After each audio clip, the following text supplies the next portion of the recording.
I'm here at the Pilot Travel Center in Brazelton, Georgia, where there are two Delta DC fast chargers at what is assumedly one of the first Ultium Charge 360 locations at a Pilot Flying J truck stop. This is 2 days after Mary Barra announced that they are foregoing using CCS as a standard and instead adopting the North American charging standard in all GM vehicles starting in 2025, and then in the spring of 2024, existing GM EV owners will have access to an adapter in order to be able to use the Tesla supercharger network. This is very suspiciously exactly the same as what we heard from Ford, so I assume that there were some backroom negotiations going on here in order to swing the country over to using NACS instead of CCS. Regardless, what about this site? I've been through the information and I think I've got some ideas. We'll talk about it here in just a second.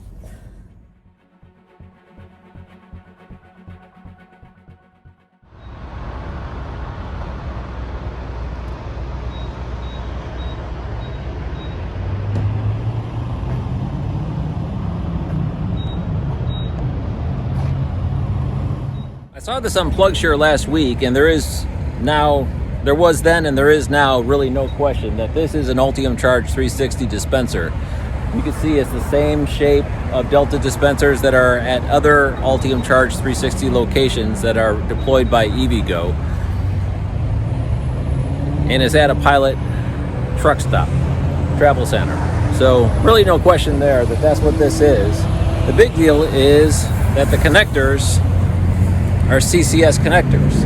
Now, this site is supposed to be likely the first of 500 that are getting installed.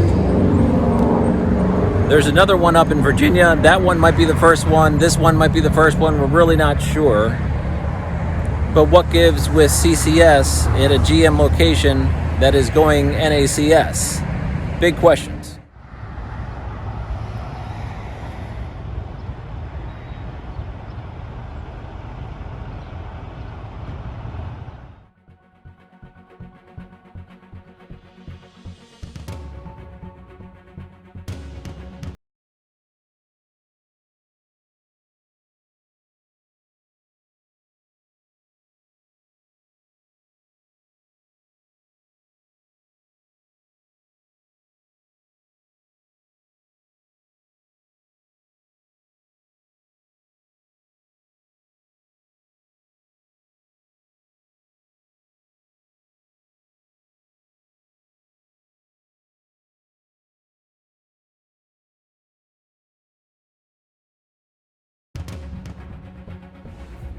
All right, so I've linked in the description the PRI Newswire news release that came from GM that outlines what they actually announced. On the Twitter Spaces, there was a 6-minute conversation between Mary Barra and Elon Musk, which outlined pretty much everything, but there was a couple of nuances that the PRI Newswire cleared up. Again, in 2025, the model year vehicles will have the NACS charge port, which is exactly the same as Ford. And starting in the spring of 2024, existing GM EV owners will have access to an adapter to be able to use Tesla supercharger network across the United States, which again is suspiciously identical to what is being provided to Ford customers. And assumingly every other OEM that sells in North America is going to be doing the same thing. By this time, there's really no other option. Everything needs to switch. The nuance that I picked up in the news release is mentioning that this is a combined effort by GM to help accelerate EV charging by opening up the Tesla supercharger network to their customers in conjunction with 500 locations coming online at Pilot Flying J locations for Ultium Charge 360. So it's both. Now those chargers, the dispensers that have the cables, those are called dispensers. The chargers are the white boxes off near the transformer. But the dispensers with the cables actually can have an NACS cable. And EVgo makes, or doesn't make, EVgo purchases and runs that hardware. And they actually have locations already in the ground and operational that have NACS connectors on them. It's kind of rare, but I'm here east of Atlanta, and I know I've made a trip to Atlanta before in a Tesla and charged at an EVgo station. So they do have the ability to change those cables out if need be.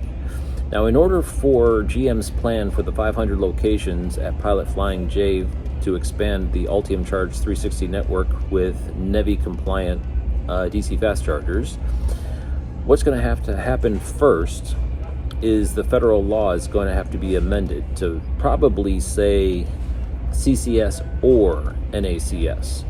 Now, in order to change that, I'm not quite sure what's going to happen, but I know that General Motors was very pivotal in getting the NEVI standard adopted and written into law as a part of the Inflation Reduction Act. So I'm assuming they're going to use their Washington clout to accelerate the change of the federal law.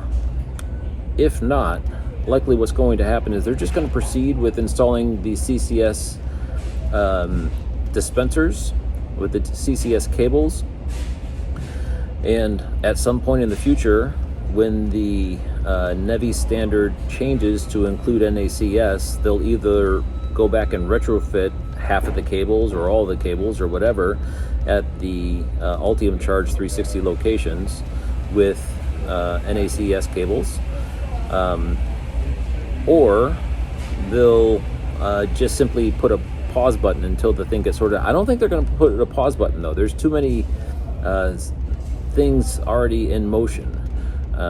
There's these two locations. I know of multiple other locations that are already under works for the expansion of Ultium Charge 360 at Pilot Flying J locations. So I think they're just going to keep the parade moving forward and continue with CCS implementation at Ultium Charge 360s.